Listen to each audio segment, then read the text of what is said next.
好，大家晚上好，我们开始新一次的直播。白宫消息，对抗大国反制的关税可以最高达到245%，当然，这是最高可达，不是都达到。一般应该还是145%，除非有赦免。这个反正怎么说呢，就你就把它当成一个很开心的事情不就行了吗？对吧？这个除了表演效果之外145%跟245%又有什么区别呢？沙发，你这个已经不是啦，你这个是第二名。到点儿了，是的。晚上好啊，老范啊，停电没怎么影响你吧？没有啊，你看都是有节目更新的，其实就是换变压器啊，不是什么大事儿。好，让我们开始今天的老范读评。哎，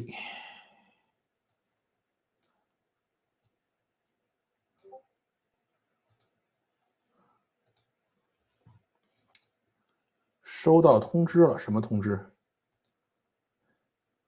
来了，先点个赞啊！从发姐那边过来，好吧，这个很不容易啊。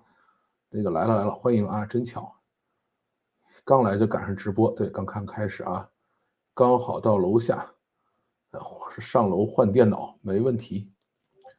好，那么我们开始今天的老范读评。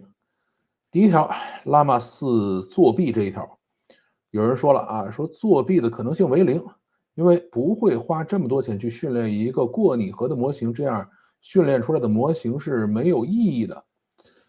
我觉得很多人都喜欢把一个大公司也好，或者一个国家也好，人格化，认为这是一个人。那么他如果作为一个整体的人来说的话，确实是没有任何意义。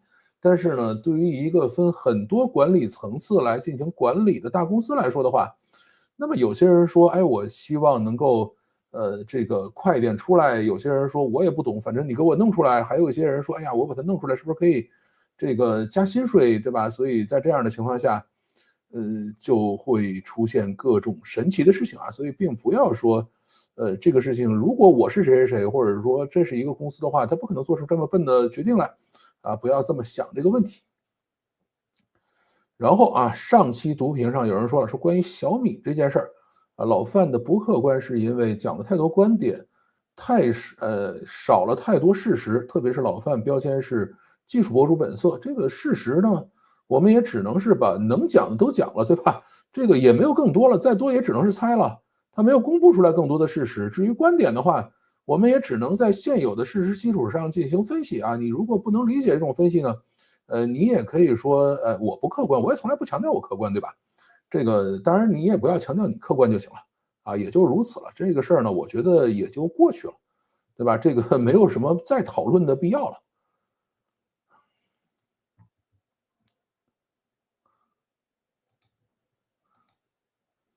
你是第一个点赞的，你是应该是第一个点赞的，大家都点赞了没有？对，赶快去点个赞啊！好，我们继续。微软裁掉上海微创2000名员工这条啊，有人说了，海外交付中心应该是试图在海外拿单，然后利用大国团队交付。不过呢，在海外微创是万万玩不过印度的 Infosys，人家有32万人，天哪！这个反正我知道很大啊，这个我还没想到有这么多人啊。这个 Infosys 兵强马壮，打工皇帝其实也不大懂这种外包业务，现在国内团队没了。大概率海外交付中心也就玩不下去了。更加乐观的说，也怪不得打工皇帝啊，大国的外包公司海外业务这些年就没啥太成功的啊。看看这份名单就知道了，中软国际、东软国际啊，我们就不一个一个念了啊。这个微创的大量国内员工是简单技术支持，估计这种经济环境下很难找到下家啊。这个事儿呢是这样。Infosys 呢确实很强，然后至于说微创这帮人呢，我觉得也不用去说唐骏懂不懂外包啊，这个事儿我觉得上来就说人不懂是一个挺不理智的玩法吧，然后这件事儿呢，有的时候是这样，就是当一个人躺着就能把钱挣了，就没有人惦记会站起来，对吧？你想他可以很开心的靠着微软就挣这种简单的钱，那谁会费劲说我再去整一个团队去做这个真正的系统集成呢？这个就不会有人去做啊。另外呢，国内的这些外包在海外，我不是那么了解，但是以我的认知呢，确实都一般啊。为什么呢？因为这个咱们在沟通上，还有在很多规则上这一块，其实还是要差一些的。比这些印度公司还是要差一些。就是印度公司，他们在规范上会做得更好。因为我是看过印度，软件学院，包括一些大学的这种软件教材的啊。当然，在我们看来呢，而且在我个人看来，这些教材其实写的挺二的。但是呢，培养螺丝钉效果极好。而对于海外外包来说的话，呃，更需要螺丝钉啊，它不需要那么聪明的这个程序员，对吧？就是可以啊做各种变通的，这是别人所不需要的。包括我去日本去看人家的这种劳务派遣，就是他们其实也不太喜欢使用中国的这些团队，就是有一些中国团队在那边去做事情啊，但是怎么说呢，就是你去进行这个大手企业沟通的时候，最好还是日本人，而且他们沟通的很细节的东西出来以后，希望的是一堆螺丝钉一丝不苟的把这事儿做完。他不希望有人说我一拍脑袋说，哎，我可以这样，我可以那样。这个对于他们来说，除了增加沟通成本之外，不会有任何的这个收益，对吧？那么在这种情况下的话，这个国内的这些也有做的啊，就是原来在青岛啊，在这个大连啊，也有一些这个挺好的外包公司，但是，这个怎么说呢？还是跟印度这些人有差距吧。我觉得印度人很多事情就是他沟通能力还是要比国内强，写程序的能力呢，这个看不起他们啊。这个包括日本人写程序的能力啊，这个也只能呵呵一下啊。但是，完成大手企业的这种需求，对吧？这个不需要那么好的技巧。我记得我去年去日本的时候，他们那些做外包的人就是跟我讲说，一开始在训练中国的程序员学日语，后来发现实在是不行啊，这个费劲，就干脆训练学日语的人写程序，对吧？然后这个日本企业异常的满意。那在这样的一个情况下，你认为他们的企业到底需要什么样的程序员呢？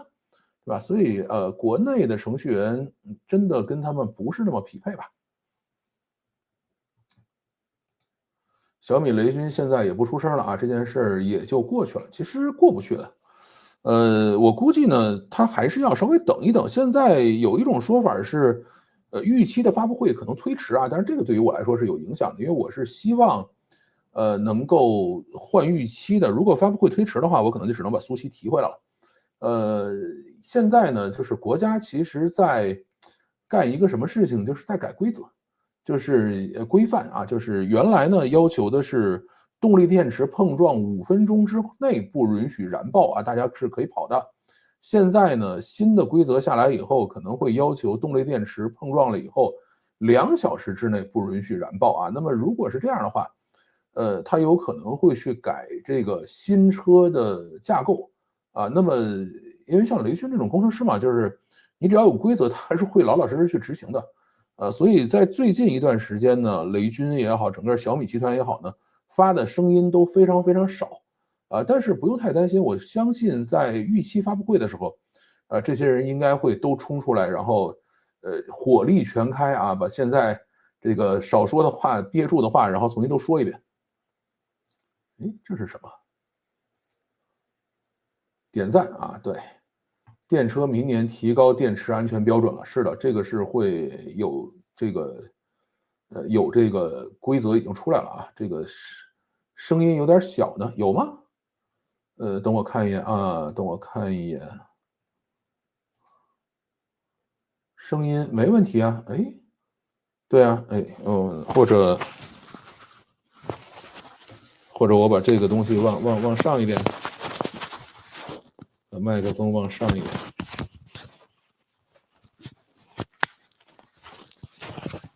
这样应该好一些了吧？对，来也欢迎啊。好，我们继续。这个机器人马拉松，说前一阵子大伙儿举办大举做空机器人板块，就是为了这一波啊。这个其实怎么说呢？真正的机器人上市公司实际上只有一个啊，就是叫思必驰啊。他们呢这个做出来的机器人是叫天宫，这一次呢实际上就是天宫的主厂出来做。然后至于其他所谓机器人板块呢，都是跟机器人可能打得着打不着，8竿子10竿子能不能打得着的这些东西。那么你既然蹭着人板块涨呢，你就跟人板块一起倒霉啊，这个没什么问题啊。这个国内这个怎么说呢？股市玩这个股市叫做什么来着？叫做板块轮转吧。这个是一个挺恶心的事情。板块轮转的意思是什么？就是说今天这个板块涨，明天那个板块涨，然后这个但是你一旦玩板块轮转呢，它等于就是说没有任何一个板块是真正有价值的，对吧？只是说今天看轮到谁了，这个怎么说呢？因为大家这个账目都不是真的啊，所以就只能通过板块轮转。你想，你它一转起来的话，就像一个大磨盘一样啊，让这个其他的炒股的人就在里边亏钱啊。就是我们花钱买了一堆情绪价值出来啊，这个投资股市就是一种消费，就变成这样了。所以我觉得任何一个板块涨了跌了，都不是什么大事儿啊。然后还有人说了，说我估计第一名也得摔个30次以上啊。这个摔呗，那怎么办呢？就是一开始的机器人你不让它摔的话，这个非要有经验了以后才去做，那可能人类就永远也看不到人形机器人在街上跑了，对吧？那就摔吧，这个没什么问题。这个还有人说啊，马拉松因大风原因推迟了，我准备带孩子去看热闹了。这个我也在想，礼拜六是不是去看啊？因为上周是大风，然后呢推到了这周六。这周六的话，现在不好说啊，因为明天又开始要大风预警了，所以很奇怪。像北京原来春天也刮风，但是从来没有刮到这个需要做大风预警这样的一个程度啊，这个也很奇怪。我本来明天还想出去玩呢，这个，哎，对了，给大家看一些新玩具啊，哎，新玩具，这个本来是明天想出去玩这个的，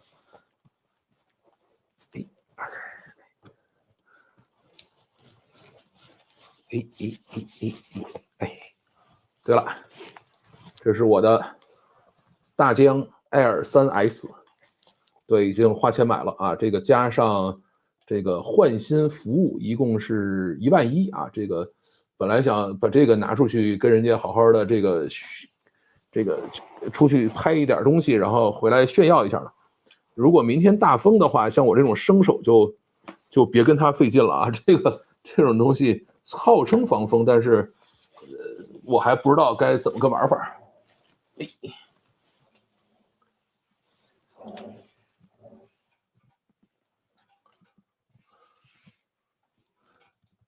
能看到你这个大佬没有大佬啊，声音好多了，没问题。别看不起印度程序员哦，国内那些软件学院我接触过很多，老师都不明白编程，别说学生了，印度的软件学院的学生至少还认真读书，大国嘿嘿嘿嘿。我觉得啊，你是不是没有怎么跟这个公司里边，或者是这样互联网公司里的程序员接触过？这个软件学院的程序员呢，应该都属于程序员里头比较这个靠后的人啊。这个不是看不起你，软件学院里的老师呢，肯定是大公司里边或者说大厂里边的这些招聘的时候都看都不带看一眼的这些人，他们确实不懂啊，这个没有任何问题啊。然后这个软件学院的这个程序员出来呢，极个别的可以跑得很靠前啊，但是绝大部分其实都挺拉胯的。至于印度的人是不是认真读书了，我就不关心了啊。但是他们写出来的软件，也就这么回事吧。就是我们以前也用过印度程序啊，这个当然可能以偏概全了啊，没赶上好的，这个也难说啊。我从来不认为说，比如说我见过一个印度程序员，他写的不好，就所有印度程序员都写的不好，这个事儿我肯定不会去说啊。但是怎么说呢？就是我认识的各种开发的人、面试的人，这个里头啊，他们没有谁跟我去讲过说，遇到特别好的印度程序员这件事啊，当然也可能印度程序员都被他们自己藏起来了，这个不知道啊。这个晚上好啊，用过 RAG Flow 吗？啊，没用过啊。最近想搭一个个人知识库管理，准备在云上搭建，这个试试，没问题啊。我是用的 DeFi 啊，DeFi 还是挺方便的。咦，怎么会有人这个是管理员，但不是这个什么呢？把小扳手给他没收了，不是会员呢？赚钱倒没有啊，咱们只是响应国家号召出去消费了而已。这个 MCP 协议和 A2A 协议哪个会一统江湖？模型及应用，为什么大模型公司还要开放这些协议啊？这个其实怎么说呢？A2A 跟这个 MCP 它是两个不同的协议啊，而且 A2A 并不能覆盖 MCP。就 A2A 完了以后，这个每一个 agent 下面还会再挂 MCP 的啊。他们是这个不同层级的协议，至于说大模型公司为什么要开放协议这件事儿呢？我觉得还是这个话题太大了啊，有机会再跟大家慢慢讲吧。等我哪天这个稍微整理一下思路啊，这个会是一个很大的话题。印度人好像也没出过很好的软件，俄罗斯、欧洲各国都有。其实我现在看到的所谓俄罗斯和欧洲各国的软件呢，是俄罗斯人跟欧洲人写的，但是大概率都在美国。对，这也没办法啊。至于印度人呢，他们跑到美国去，好像也没写出什么特别好的软件来。老范，你刚才是在说印度软件学院的教材不行啊，我就接着软件学院啊，不是说我没接触过大厂的这个程序员。那你觉得你接触的这个呃中国软件学院里的程序员跟这个老师以及这个大厂程序员之间是一个什么关系？你可以评论一下啊。然后以及你比如说接触没接触过印度程序员，以及这个印度软件学院里的老师和程序员啊，你也可以比较一下。这个我其实蛮好奇的，因为我接触的比较多的呢是大厂里的程序员啊，这个跟这个软件学院呢，我可能接触过极个别的老师。我同意你的观点啊，就是他们自己其实是不明白的。至于学生的话，其实软件学院的学生或者任何一个985、211学校的学生，甭管你学的是软件、自动化，什么这个其他的，什么应用电子技术，或者甭管学的是哪一样，只要是能够老老实实的从这些学校里头毕业出来，我觉得呢都是有机会成为好程序员的，对吧？剩下的就是上来练不就完了吗？对吧？你至于原来从学校出来的时候是不是好程序员这件事儿并不重要。最近的趋势已经不是模型级应用了吧？这个是一个很大的话题啊，有机会不叫有机会吧？等我回头想一想，我看看不行，周五跟大家去讲这个事儿吧，就是模型级应用到底这条路对不对？同行都用你制定的标准和协议，你这个公司就倍儿有面子。这事儿跟面子没关系啊，这还是一个很重要的钱的事情啊，这是商业利益。电报啊，Skype 就是俄罗斯和欧洲本土。电报其实是有机会到美国去的啊，只是后来收拾它，然后就跑回欧洲去了。Skype 是俄罗斯的吗？这个我还真搞不清楚啊，因为太早了。俄罗斯好多牛的东西啊，这个是真的。我觉得很多行业，你就算是科班出来，你没有实战一段时间，都不能是一回事儿。确实如此吧。就是你真的从这个学校里出来就能干活儿这件事儿，本身它就是一个伪命题。Chrome 是皮彩写的吗？不是啊，Chrome 应该是买的吧？皮彩应该最早是负责，我怎么印象里他是管过 Chrome 的那个团队，然后呢，他也管过安卓团队，他应该是从 Chrome 这边调到安卓这边来的。但是应该最早不是他写的，应该Chrome 的最早发展的应该是从 WebKit 这个里边分支出来，然后呢，在这个基础上，又去进行了扩张啊，然后是这个应该是谷歌，我印象里应该是买下来的啊，但是具体我记不太清了。Skype 是爱沙尼亚，好吧，这个是长知识了啊。MCP A2A 会拉平模型公司跟 AI Agent 公司的势能差吗？这个太大话题了，我看看。既然你们提了这种话题，我们就周五来讲这个故事啊。这个MCP A2A 和这个模型机应用这个事情啊，这个周五晚上直播的时候咱们讲吧。Skype 好像已经死了，是的，微软已经正式停止运营了，好像就是在这几个月的事情。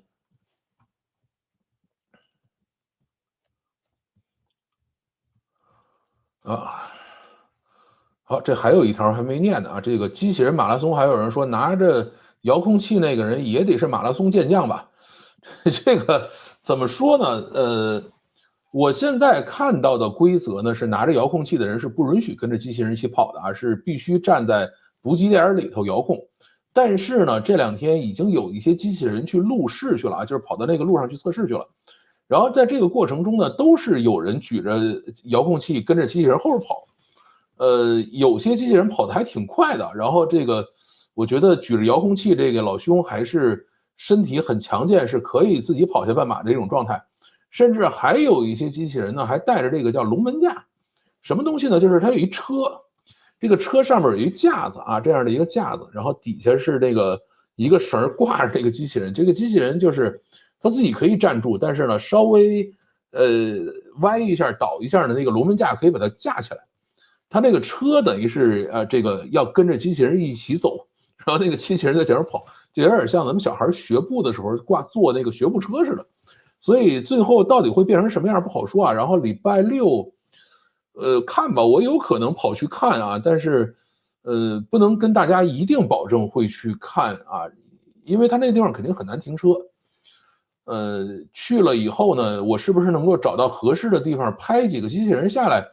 我现在也没有那么大的把握吧，反正我看情况能去我就去啊，如果去不了的话，我回头找一找这个视频啊，给大家把链接发到一些这个，比如说我们的这个社群里边去啊，这个让大家去瞅一眼，还是一个挺有意思的事情。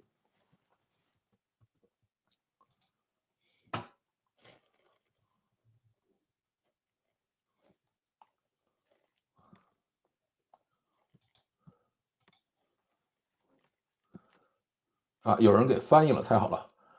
Skype 由瑞典的尼古拉斯和丹麦的弗利斯建立啊，这个感谢翻译啊，这个你让我这事儿就没法整了。啊，看来这个欧洲其实是有这样的产品，但是你现在就没有听说过哪个互联网公司是在欧洲上市的，或者在欧洲为主要服务地区的就没有。就是现在真正全球性的互联网公司只有两个地方产啊，一个是美国，一个是中国，没有第三个地方。好，我们继续读评论。别人的关税减免了，是不是只有中国在继续？还有谁啊？这是发了一个帖子啊，有人就给我很认真的回复了一下，说其他国家暂缓90天，但是还是加了10%关税，逼着各个国家来谈判。加拿大、墨西哥钢铁、铝汽车关税25%是之前单独加的，这次无关，也没有取消。这个事儿还没有完啊，后面还有好戏。贸易战只是手段，川普真的目的是为了6月份到期的6.5万亿美债没钱还债。很多国家不可能全部满足川普的意思，满足他的就是如同被抢劫。实际上，川普就是认怂了，比我想象的怂的还快。啊，美债快崩了，内阁成员不得不提醒川普，再玩下去就玩脱了。美国的体制，它打贸易战能动用的资源有限，标准纸老虎一个，朝令夕改，如同儿戏。欧洲和加拿大之前，对之前的汽车关税也报复关税了，但他根本不敢继续报复，只敢先收缩到中国一个。美国30年国债利率几天飙升到5%，10年期的利率飙升到4.5%。美债如果崩了，会威胁美元信用，这玩意儿是川普和美国的七寸。川普团队可以容忍美股暴跌，但是他们绝对不敢让美债出问题，这就是威胁美元霸权的啊。这个事儿呢，怎么说呢？这后边这半段的这个观点我不是那么认同啊，但是前面呢，呃，确实感谢补充吧，就是现在10%大家都在啊，然后墨西哥和加拿大钢铁、汽车和铝25%也还在。关于美债这个事情呢，今天听了一个段子啊，但是这个事儿呢只能当段子听啊，这个你们反正听就行了。据说什么呢？据说是日本啊，本来川普想说你第一个把协议签了啊，咱们就算打个样啊，其他人跟着学就行了。但是呢，日本为什么不签字啊？后来日本没签呢，说越南你来把这事签了吧。后来越南也没签啊，然后呢说韩国要不你来签了，对吧？大家都不签字啊。当然这个时间第一个还有点短了，另外一个呢，现在传出说部分协议内容是什么呢？第一个说，你的关税啊，甭管是对美国的还是对其他国家的关税，由美国来指导啊，这是第一个。第二个呢，是肯定要买美国东西啊，这个比如说买美国天然气啊，或者买美国的一些其他的产品。第三个呢，是把手里头持有的所有美国国债从短期改成长期啊，比如说原来是10年的改成30年。第四个呢，就是这些国家要去购买一定数量的100年期的美国国债，而且在这期间呢，不允许交易，不允许卖，啊，这个就属于纯纯的抢钱了啊！那为什么我说它是段子呢？这个没法整啊！就是对于一个这种民选政府的主权国家来说呢，它的政府应该有权利说，哎，我来决定给美国的商品免税，这个它是权利有的啊，或者说大家可以在这个职权范围内可以去折腾的。但是呢，比如说把自己的关税权，比如说像欧盟这样的国家啊，或者欧洲的国家，他对其他各国的关税权交给美国这件事儿呢，就属于真的是侵犯主权了啊，这事儿不太可能。第二个呢，就是关于税务的问题呢，美国的国债，比如说短期内进行一次债务重组或者展期这件事儿，我觉得可能性是有的，啊，但是这个事情如果进行这种很大范围的说，你把10年期改成30年期，或者30年期改成100年期，然后再勒令别人买100年期这件事儿的话，一般的民选政府是不敢干这个事情的啊，所以我觉得这是一个段子。但是呢，从现在来看，这个是川普跟各个国家在去谈的这个贸易协定里头，一定是有一些不太容易接受的东西，对吧？你说我对美国免税，然后再给美国的这个，呃，再买你一些东西这个事儿，如果这么简单的话，在这个关税协定早就签了。对吧？只是现在的话就，谁也不知道这个现在要签的关税协定里到底是什么啊？这个事儿不知道。啊，还有一个传言是什么？就是说这个勒令大家买美债嘛，买完了以后呢，每年还要豁免2%的利息啊？什么意思？因为现在这个美联储的利息是4.5%啊，你现在买了新的美债的话是4.5%以上的利息，那么你必须要每年再豁免2%啊，这个，所以这个事情就。具体是什么样的不知道啊，我的感觉是，这个呃段子啊，但是呢，大家可以通过这个段子来去猜测说，哦，有可能这个里边会有些什么吧。好啊，这个这么说吧，美国大厂里边，美国这边的程序员、开发师、这个分析师、架构师、产品经理、技术、销售等等等等，和印度那边的交付中心的程序员、开发师、架构师，很多都是印度人。无论微软、谷歌、甲骨文等等，哎呀，这个我关键不是让你看他哪边人多，让你去评价怎么样的，对吧？这个其实人的智商都差不多，能不能出产品还是要看天时地利人和，只能占1/3，这个事儿我不是那么同意啊。你说人的智商差不多，不是大国智商比较高，我倒并不是认为大国的智商比较高，但是我觉得大国的，怎么说呢，各种环境吧，以及它的一些，呃，教育过程是比较容易出一些奇怪的产品的。话说大家看水果姐姐太空视频了吗？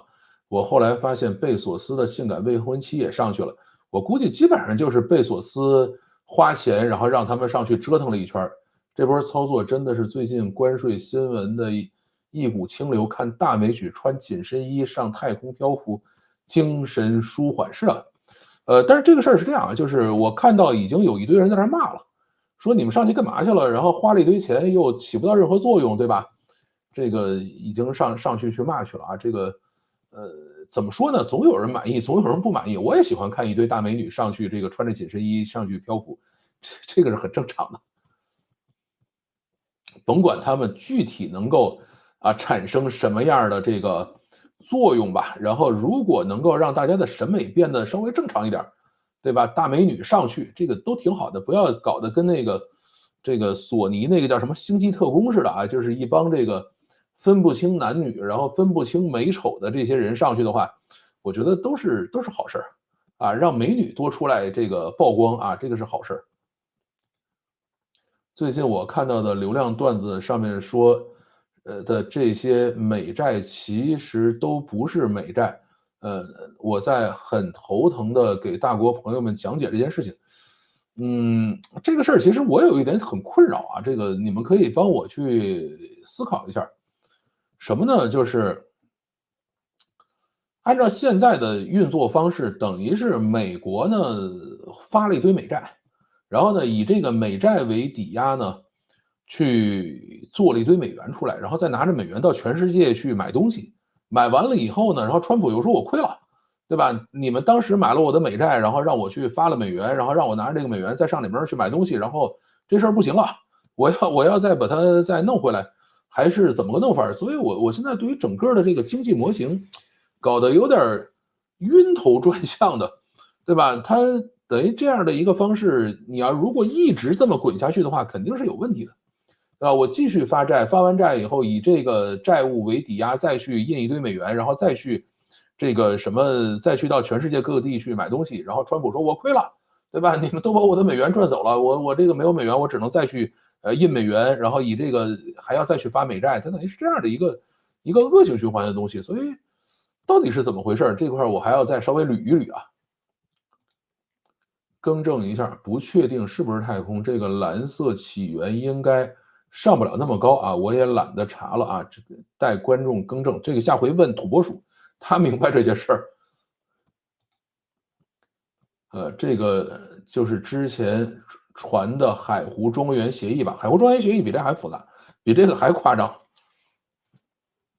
所谓大国人的智商高，多是训练表现出来的，而且比较平均啊。真正的天才似乎还是西方人多啊。这个我觉得咱们不能这么讲啊。这个用政治正确的方式来说，在全世界各个人种和这个种族之间真正天才的比例应该是一样的只是大国呢，因为总数比较多，所以呢它的能够露头的人稍微多那么一点点。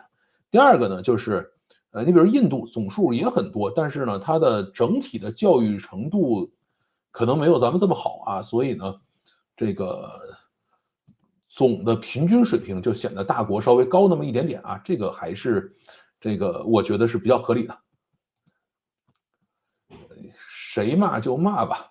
这个回头看看董明珠大姐发射几个大帅哥上去，这个董明珠我觉得不行这个看大美女大帅哥还是要看椰树椰汁那个才是真正的审美在线。骂水果姐姐上天的是说他们这次很多碳排放，骂人要抢占道德制高点。这个好吧，那你说马斯克一次一次的这摔这个星舰，那多少碳排放出来，对吧？每一次这都摔了多少次了，好像又快该发了等下次发的时候找这个谁土拨鼠看看能不能再去凑这个叫什么，再去凑这个直播去。脱口秀演员柯科贝尔的解释是，地球上的沙文主义让女人受不了了，他们打算逃离地球。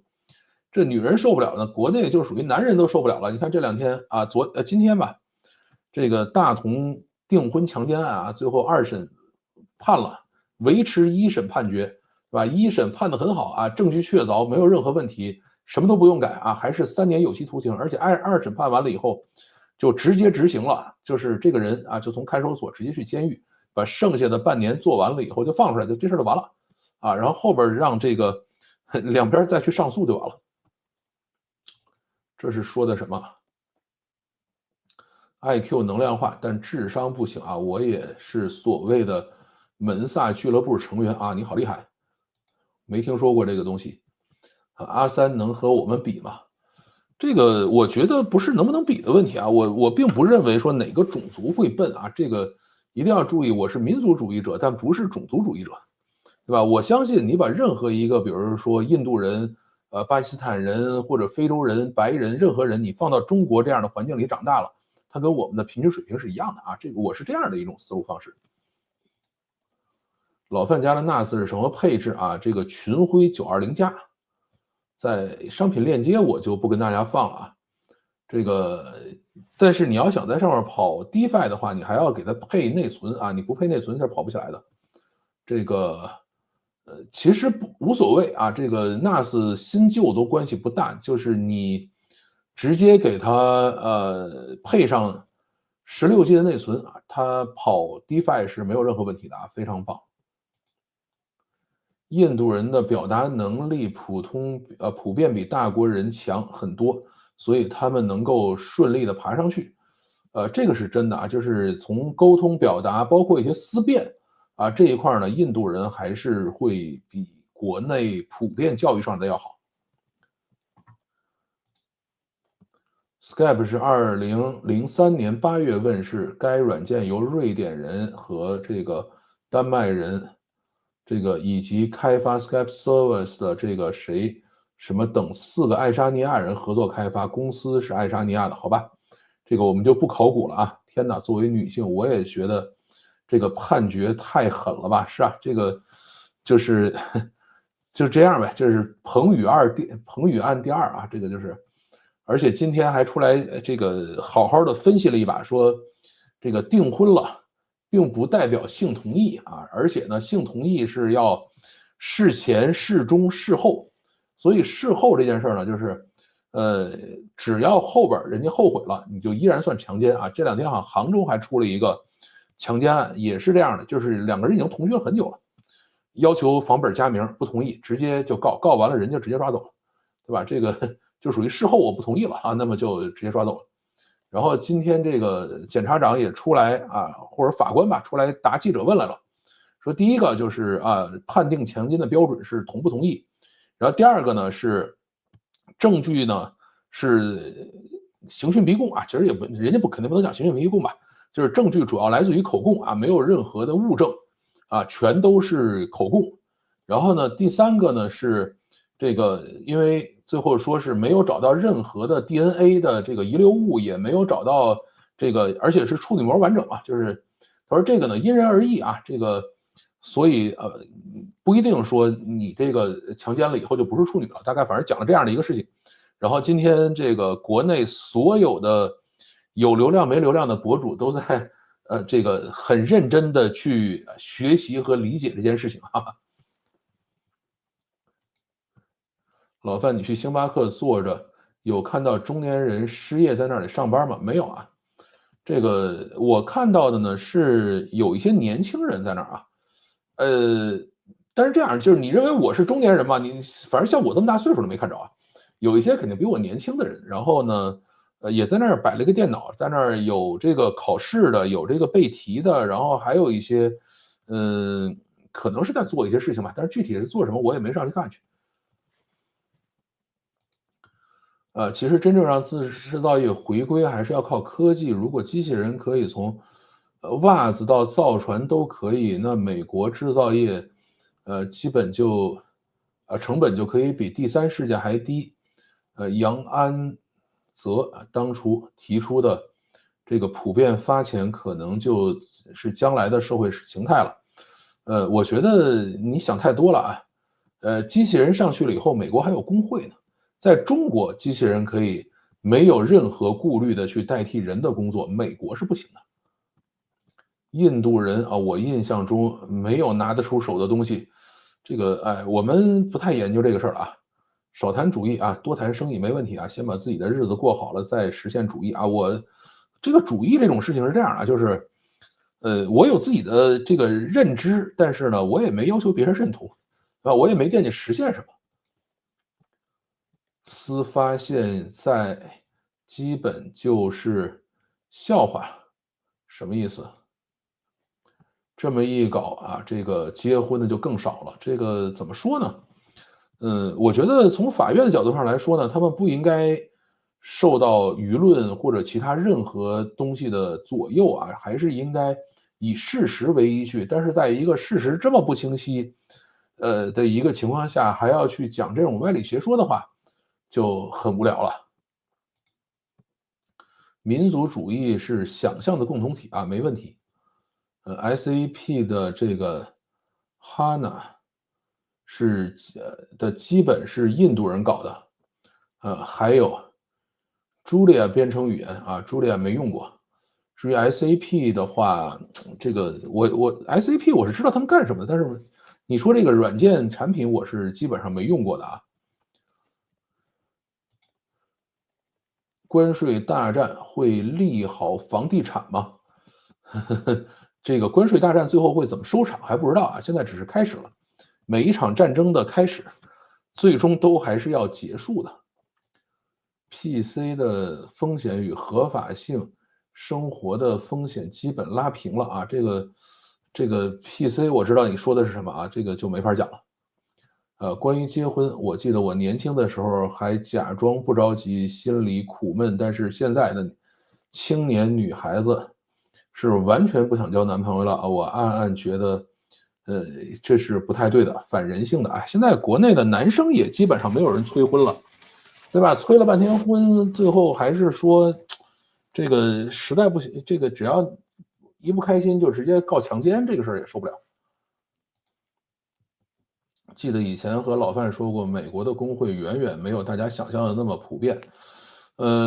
这个是因为我知道程序员是没工会的啊，然后这个，呃，工人啊，什么真正的这个是有工会的，然后包括什么港口啊，什么这块儿也有啊，所以像那个中国的好多那个无人港口设备就被美国工会抵制了嘛。啊，这块儿是有，我一直觉得美国的工会好像是按行业分的啊，就是它有些行业有，有些行业没有，一般就是比较挣的钱比较多的，好像是没有的。你像律师，好像他们就不是工会了，他们是行会，这个他们也有这种自律组织。大概我的理解大概是这样啊。所以我说机器人干活啊，活人靠政府发钱，这个还要看吧，这个看工会乐不乐意了。好，继续啊，这个中美关税战升级，iPhone 是不是要涨价这一条啊？有人说了，老范对航空产业的了解太贫乏了。中国的飞机大多选择20年左右退役，这些正值壮年的飞机大多去美欧发达国家机队继续发光发热。还有就是中国的飞机维护、改装和拆解产业已经相当发达了啊，有好几家和以色列等国合伙的公司了。好吧，这个看来是但我也不知道这个对不对啊，反正我自己确实没有那么了解这件事情。呃，中国的飞机飞20年到欧美还可以继续飞吗？这个事儿是真的吗？这个谁给我留的留言？回头我去查一下这个事儿，等我回头去查一下。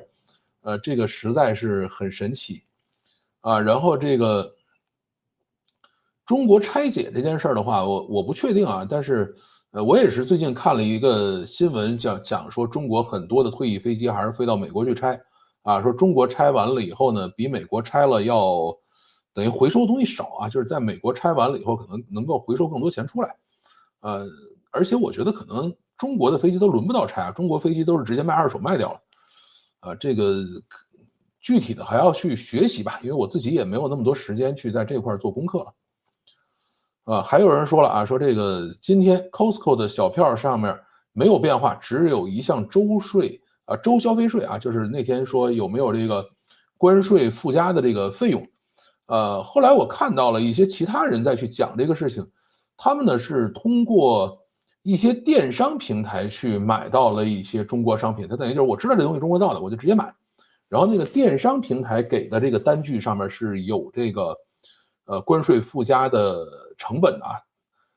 这块呢，但是我也不确定啊，因为毕竟我是在抖音上看的段子啊，这个东西是真是假，我就真的不能打保票了啊。而且现在好像小包裹这个免税，好像也是豁免了一段时间啊，并没有马上就开始执行啊这块，但是我具体没有查，因为现在实在是太乱了，你就根本跟不上，就是这个川普也是上午、下午，然后明天，然后再过个一个周末又变化，所以这事儿你真追不上的，不是说我慢了快了的问题啊，这个美国政府自己的人都追不上的，脑路太清奇，这实在没办法。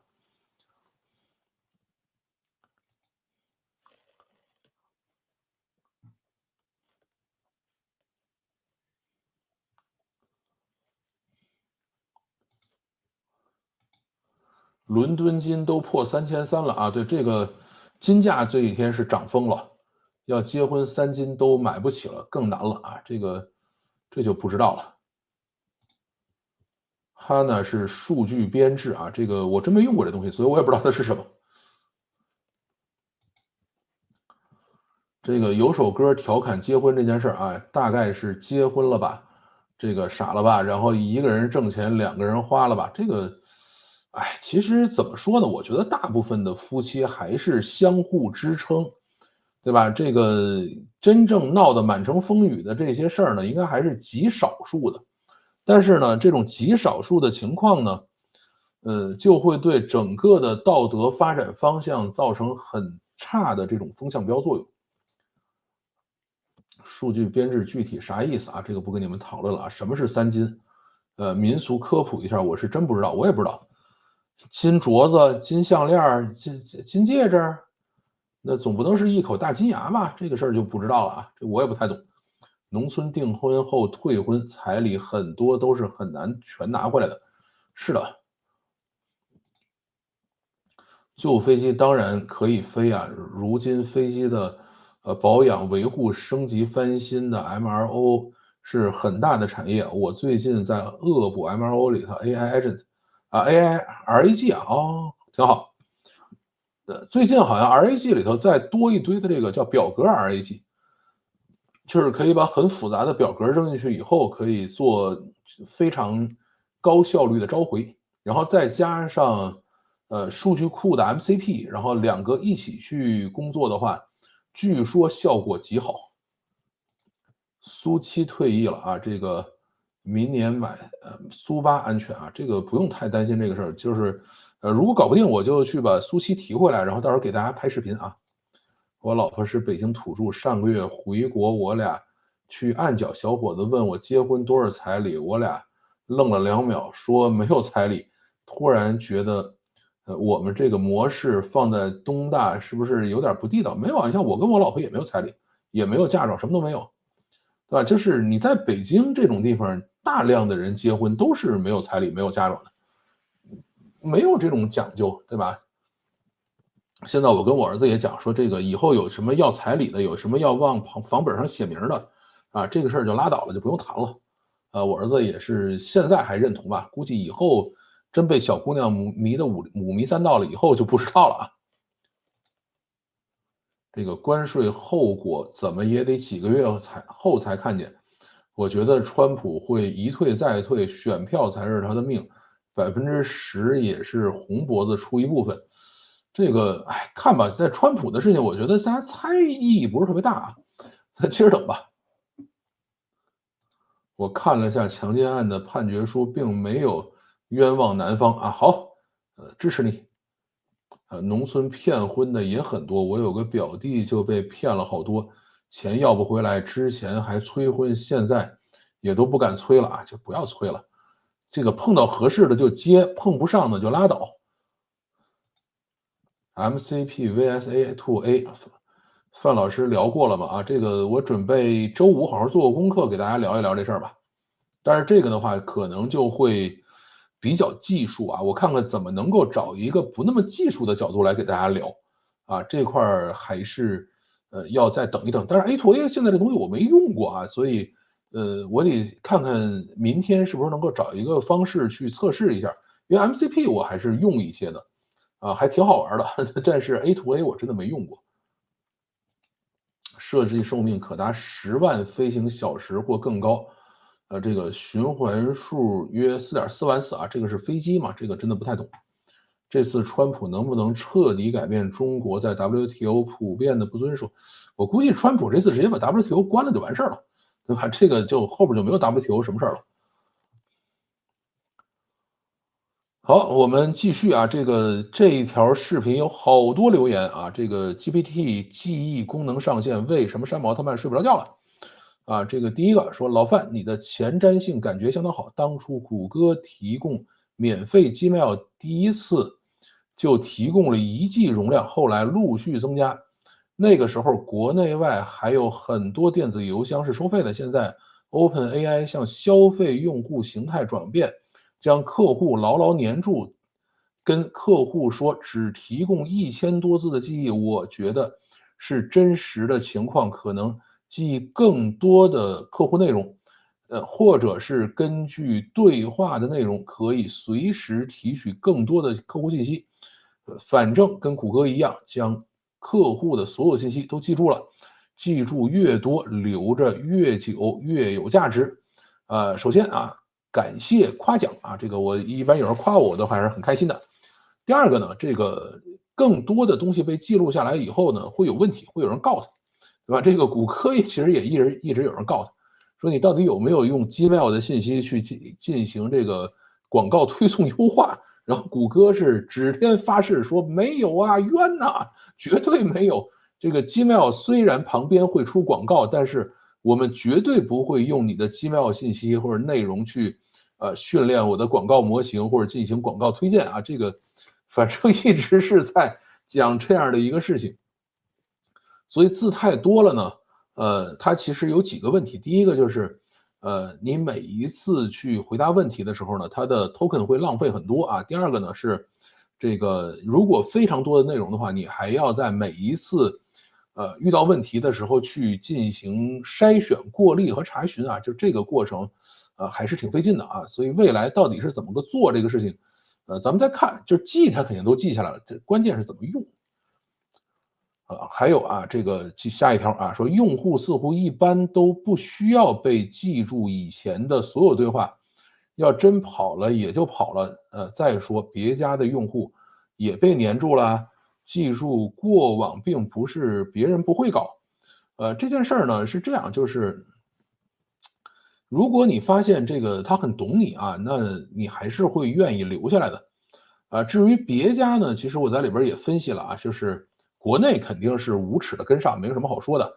但是国外呢，这个 Gemini 什么的，后面因为是大公司嘛，所以有的时候可能条条框框会更多一些，没有那么容易啊。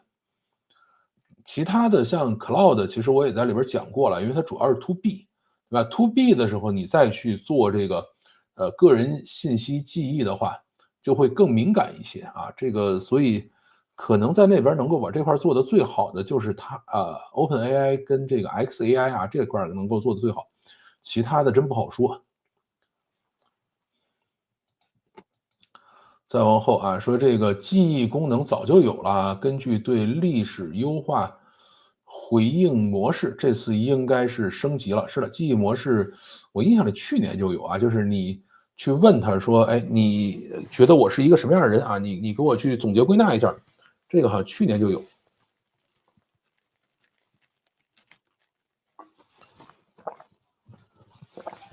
这一次呢，主要是宣布一下啊。还有人说1000字的记忆是不是稍微少了点儿？啊，那用户粘性相当低，随便一个 Ctrl+C 就搬家了，没有那么容易啊。就是你想，你跟他聊了这么多东西，然后他要在你每次聊天的过程中把其中的信息抽取出来，这个其实挺难的。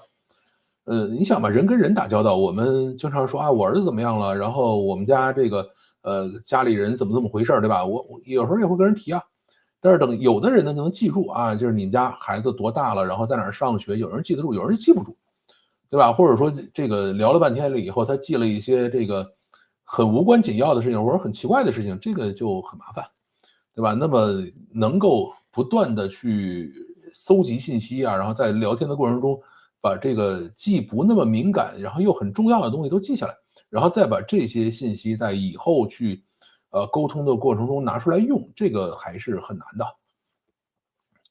而且它这1000多字，可能是什么呢？就是我后来，跟一些这个发回复的人去聊嘛，大家也是觉得大概是2048 token 啊，2048 token 的话，大概也就是1200到1500字，对吧？因为这个一个单词有时候长了以后会占2 token 嘛，对吧？那么这样的话，比如说2048 token，那么拿出来可能并不是说你 Ctrl+C 就能拿走的。另外呢，你拿到的可能是一大堆的压缩以后的乱码，对吧？你到别的地方未必能使，就算是明码的，可能也是一堆的标签啊，或者是一个 JSON 文件，大概是这样的一个东西啊。然后这个，呃，以现在隐私保护的这个玩法来看呢，用户应该有权利说命令删除啊，是我要求把账号注销，把所有你记录信息都删除啊，这个事儿，应该还是可以去做的。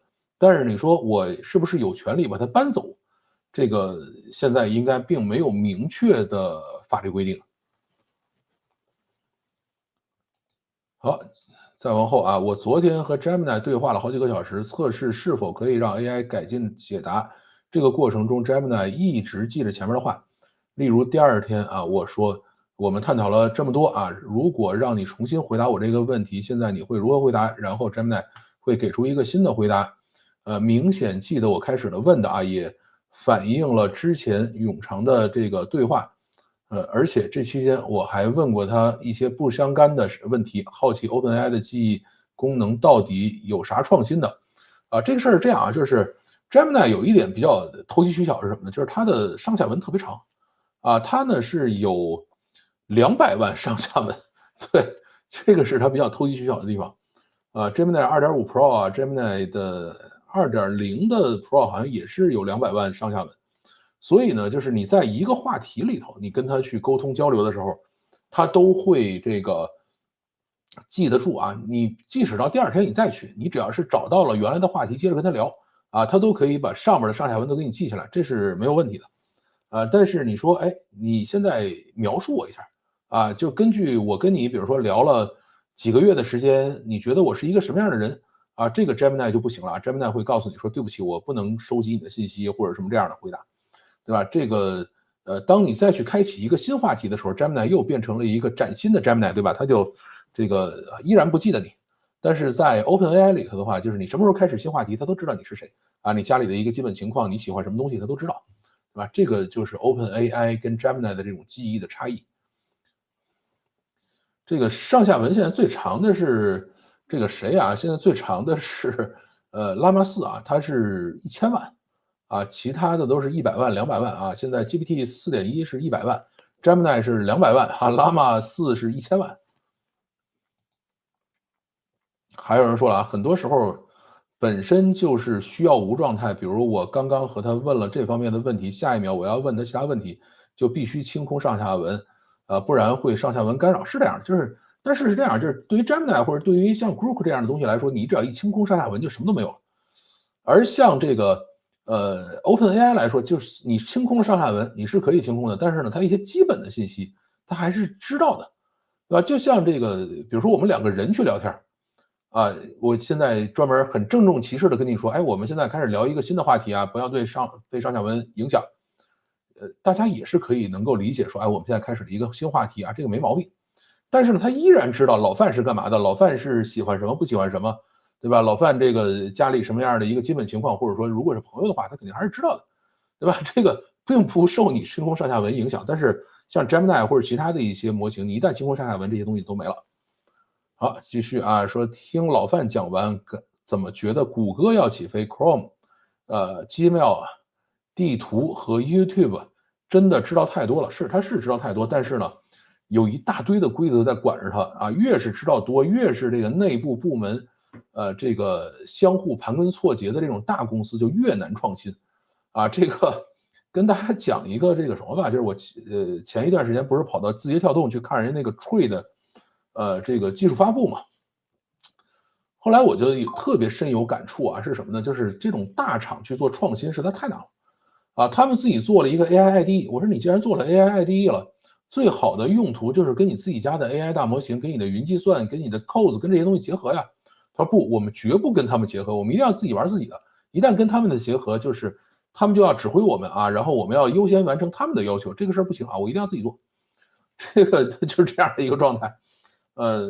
他们包括对自己的豆包大模型的支持都不是最优先的，对吧？再加上什么呢？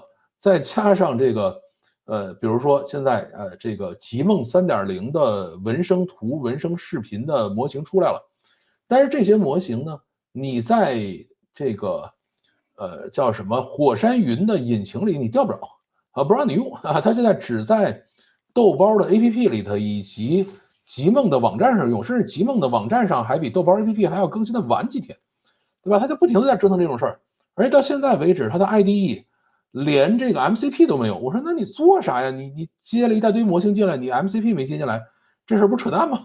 对吧？它现在就变成这样的一个状态，所以越是大厂，越是条条框框都已经画好了，越费劲啊！千万不要觉得谷歌就起飞了，谷歌不是一个人啊，谷歌是由很多很多部门组成的，每个部门都有自己的 OKR 啊，他们不叫 KPI，他们叫 OKR。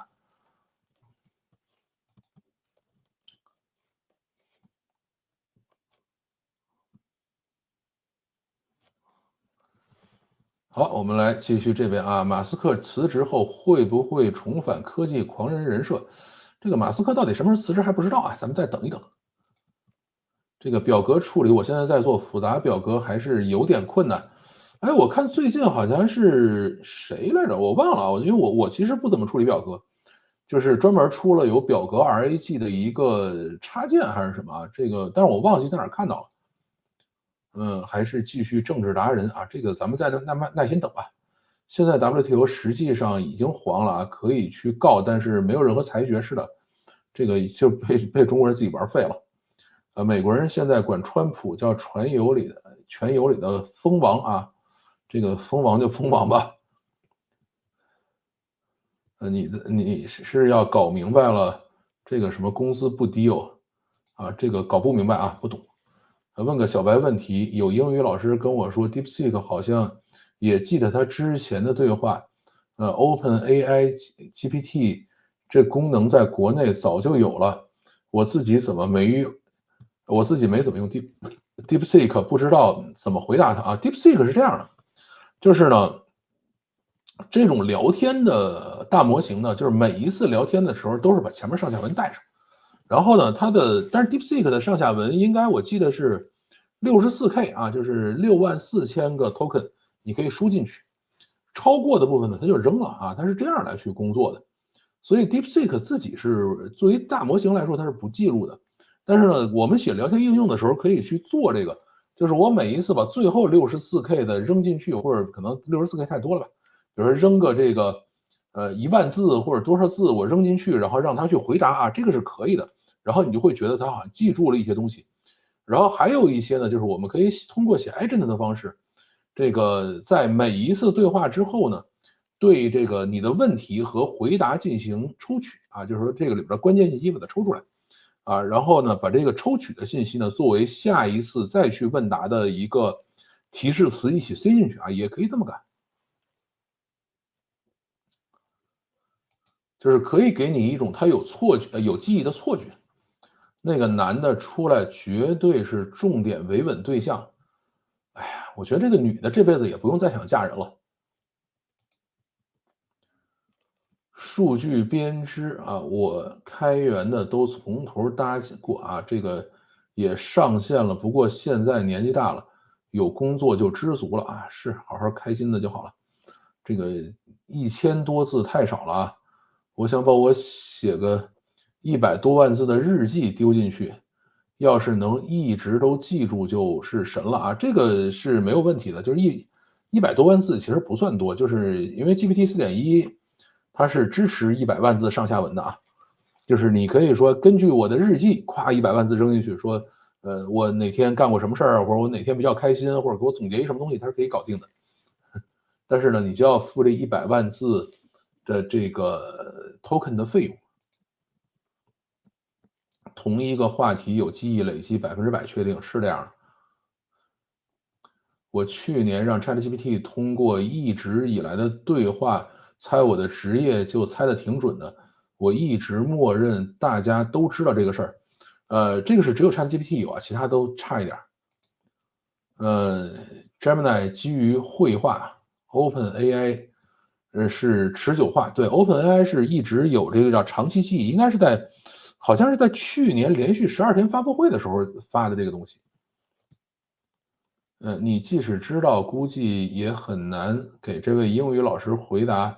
DeepSeek 一共还没多长时间啊，这早就有了。如何说啊？这个我觉得不需要揪这种细节啊。如果是1000字，我觉得是一个 embedding 吧，这个有可能啊，应该不会，应该不会。因为 embedding 的虽然它是一个1024，就是很多 embedding 是1024的向量，但是如果你就给了一个向量的话，它是没法整的。而且我觉得可能是这样，就是没准是1000多个向量或者是什么这样有可能啊。但是因为 OpenAI 嘛，它毕竟不 open，所以我们也只能瞎猜。Fabric 啊，高大上的名字，好吧。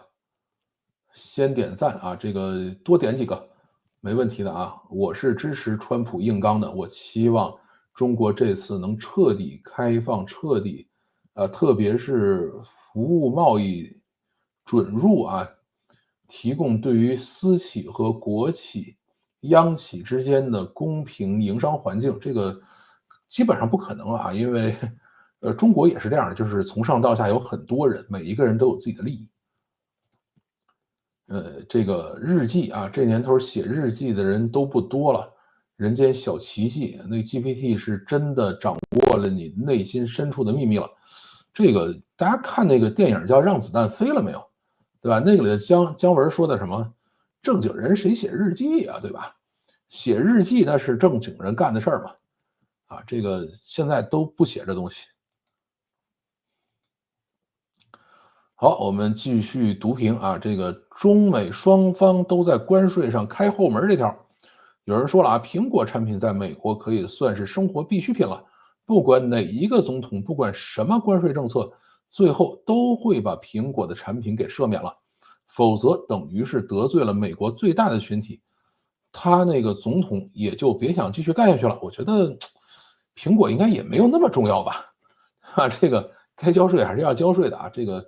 并不是苹果拥有美国，而是美国拥有苹果啊。这个就像原来普鲁士是一支拥有国家的陆军，而不是一个拥有陆军的国家啊。这个美国我觉得还是这个苹果没有那么重要啊。再往后啊，说这个故事没有变化快，好像 iPhone 的关税不会收那么多了，估计说20%啊。老范不是很理解这次。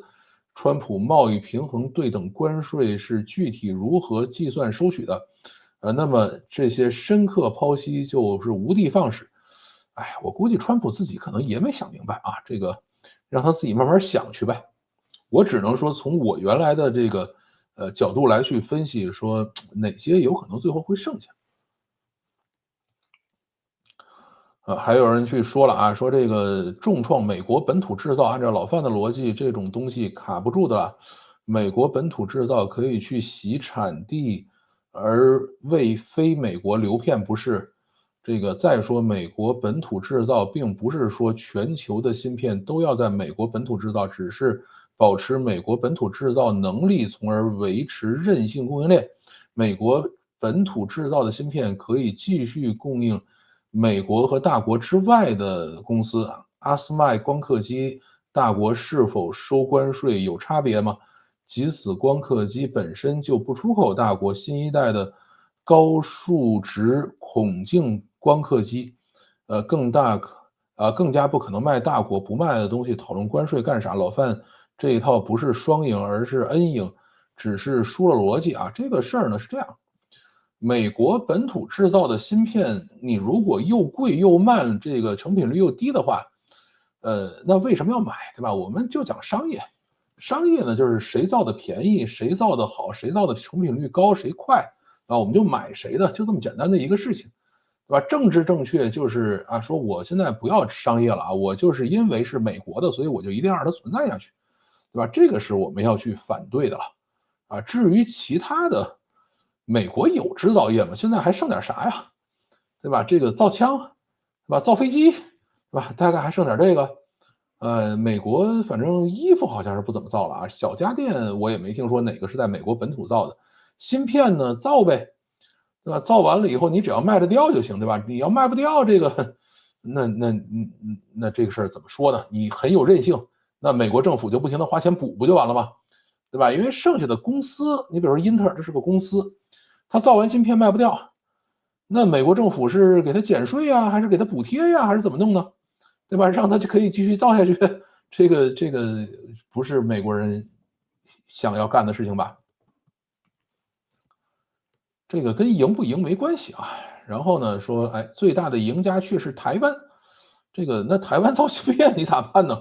对吧？中国说我们赦免了台湾的芯片，美国说我也不算台湾的芯片，那就是他造，那就造呗，对吧？这个也很正常啊。已经说了啊，电子产品和药类将单独列关税，到时候可能没有这么高啊，但是绝对会发生。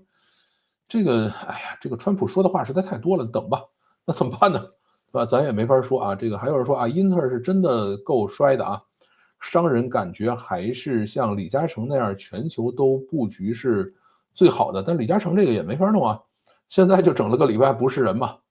啊，至于英特尔呢，我觉得他只要继续抱着他的代工厂啊，他就活不过来。啊，如果他把代工厂扔了，说我就准备像 AMD 那样，我这边就老老实实的做标准、做芯片啊，做出这个设计来，然后台积电你给我做去，或者说这个各家这个代工企业你们都来竞标啊，谁做的好我就交给谁做，那英特尔是有机会的。就是为什么有时候大企业反而不行呢？就是大企业经常会有很多不符合商业逻辑的地方。你比如说像英特尔啊，我自己设计出来的芯片，我就一定要在自己代工厂做，哪怕我的代工厂做的又贵又慢，然后又不好啊，我还是要在自己的代工厂做。那英特尔等于就白瞎了它的设计，对吧？它就会有这样的事情，对吧？这个就像刚才我讲的那个字节跳动那故事，其实也是这样的，就是你当一个大厂，相互之间呢就会走很多这个非商业的这个逻辑在里头，那么它的整体的竞争力就会下降，对吧？你像 AMD 说，哎，我芯片设计好了。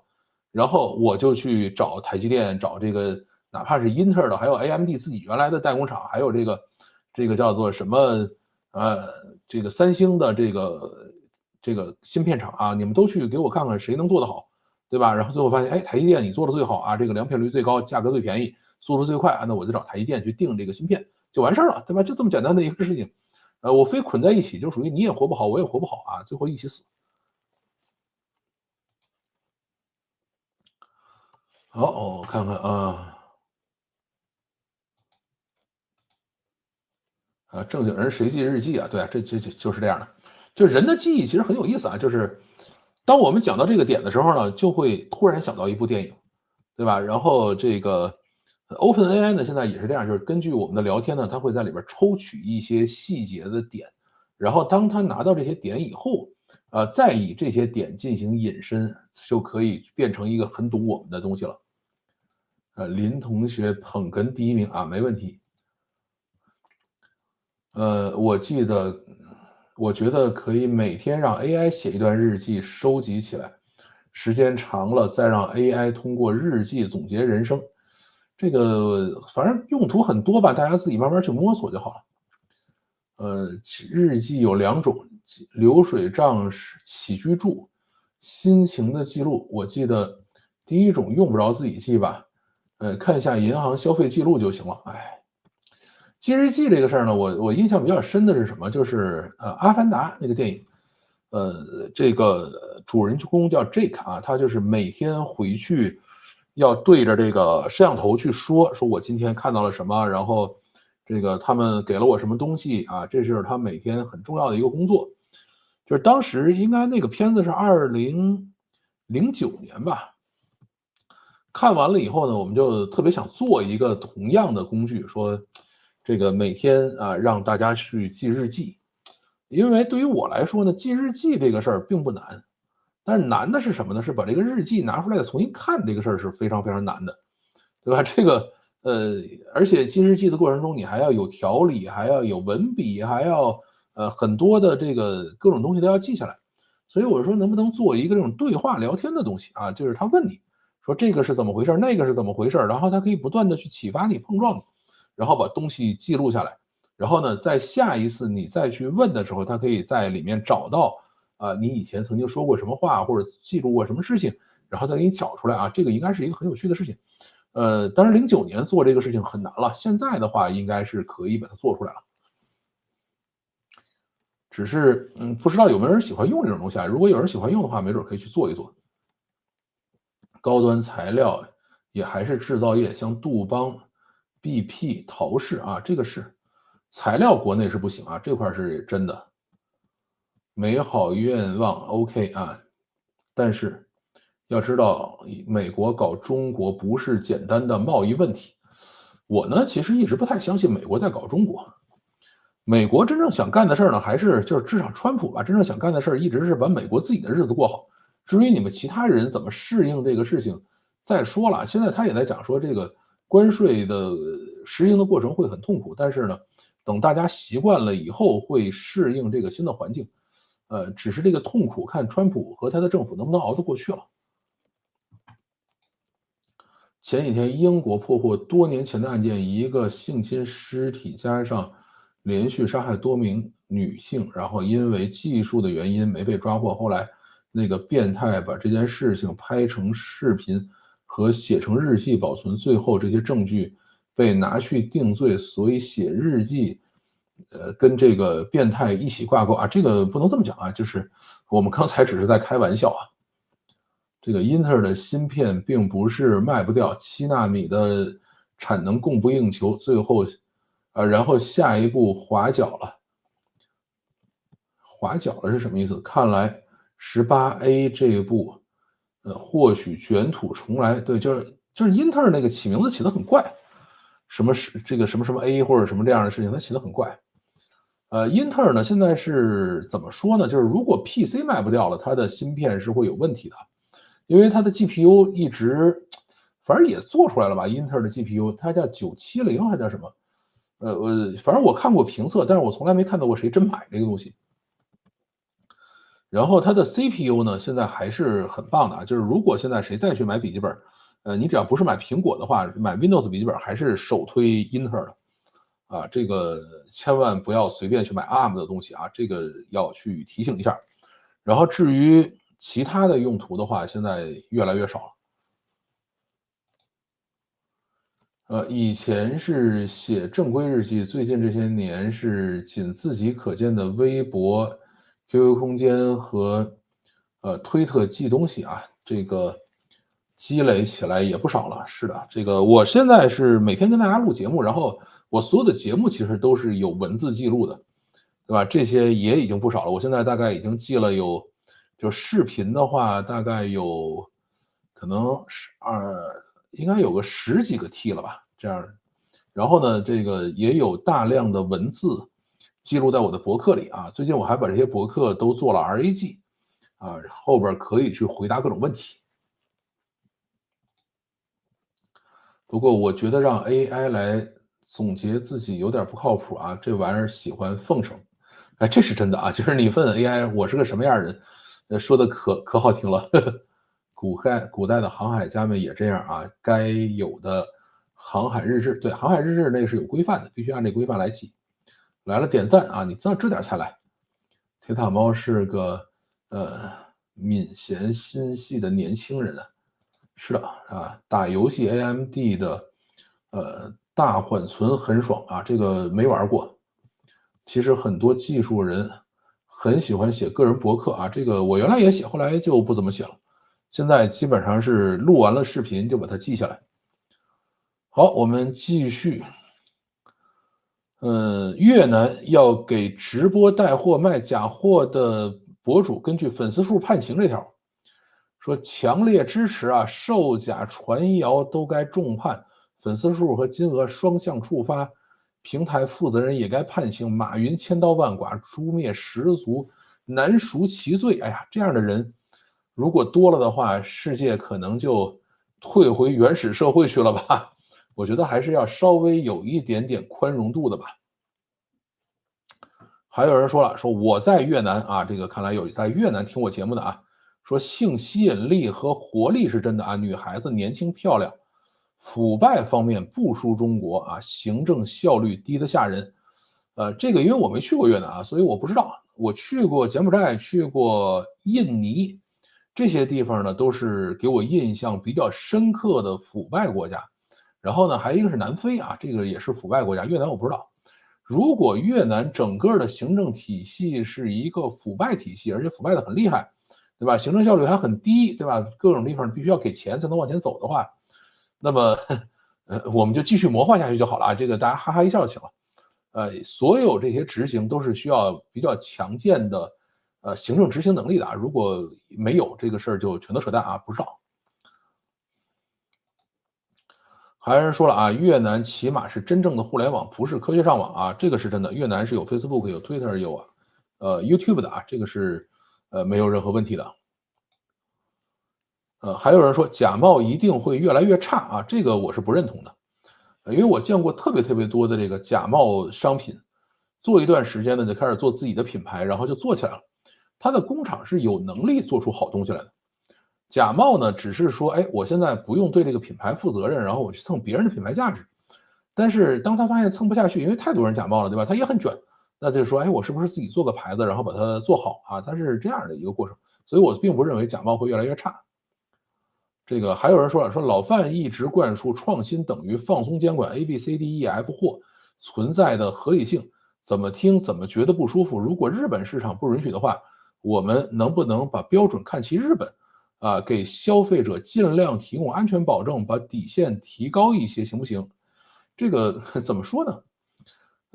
日本啊底线很高啊，所以我们看到了日本错过了电动汽车啊，新能源汽车喊到现在也没做出来。人形机器人啊，10年前日本的那个人形机器人的水平，我们到现在也达不到，但是人形机器人最后被日本自己全都砍掉了，啊，不玩了。对吧？然后现在看着美国人跟中国人在这里欢欣鼓舞的在这折腾，甭管做成什么样吧，我并不觉得中国现在拿出来的人形机器人比10年前本田拿出来那个好，对吧？但是这个以日本的这种说很严格的控制质量的方式，就是这样的，停滞了，是吧？停滞不前了，那怎么办呢？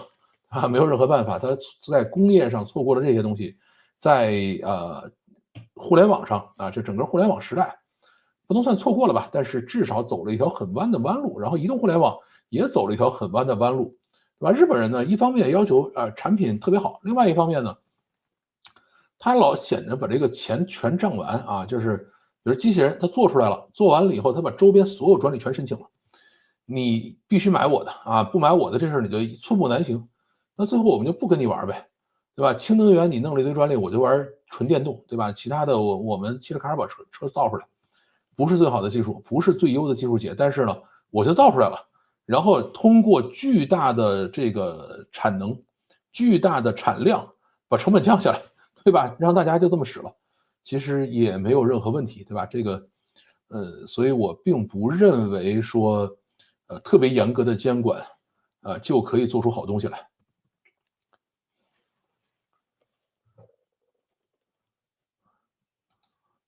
看看啊，这个日志跟日记还是有区别的啊，日志可能更格式化一些吧。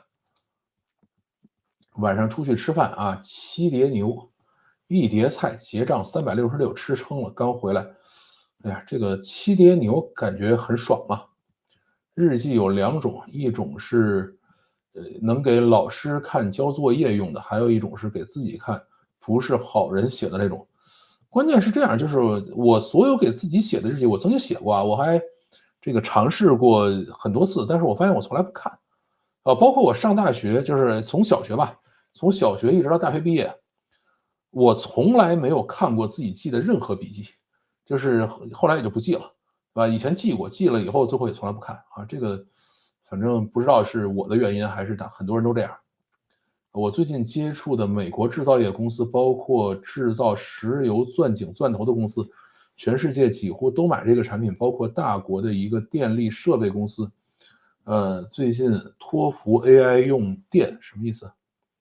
生意火爆啊，也是地道制造公司，还有一间是搞潜水航海器的，也是大型制造业公司啊。什么是大型啊？对于我来说就是可以负担使用 SAP 或者甲骨文管理软件的公司啊。这个我对于大小的判定跟你是不一样的啊。国内的大型公司都是可以自己养一个巨大的团队，自己去做所有相关业务的这个公司才叫大型公司啊。国内现在都没有这个什么 SAP、Oracle 什么好多都被替代了。OEM 转自 OEM 转自有品牌，珠三角这帮第一代工厂不就是了？很多厂二代接手后开始经营自己的品牌，是这样的。这个第一代就是直接做代工啊，厂二代就会有一点点小追求。说个难堪的事情啊，以前跟美国同学讨论越南，研究生同学啊，我嘴上没把门的说了一句越南女人就是全球输出，结果对方立马掉脸了。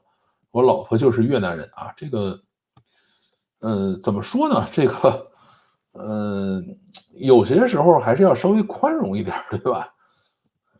开不得玩笑这个事儿是不对的。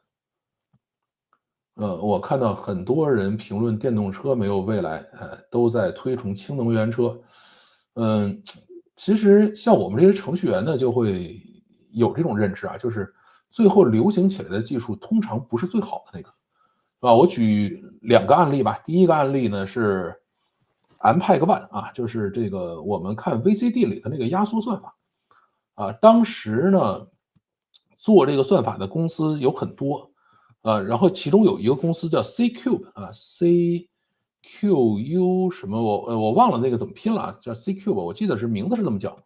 然后呢，他就去贿赂这个委员会，然后就使用了他做出来这个算法，就有很多比他那个效果还好的，但是呢，他就成为标准，然后大卖啊，VCD 整个用的都是这个。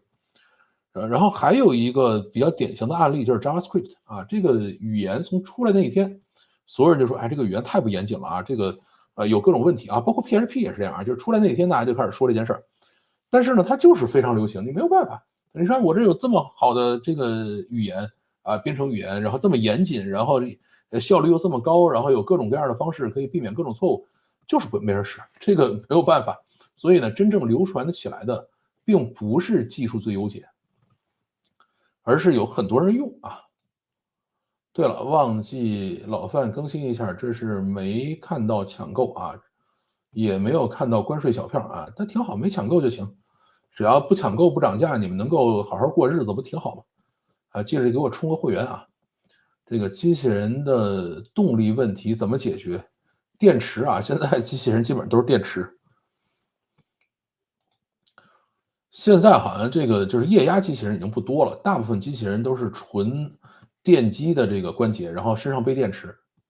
我自己记的笔记也从来不看啊，这个是我以前交作业写的周记，因为太放纵自我，被老师当成抄的啊。那你看来写的太好了哈，你赶紧说，对啊，越南太太特别好。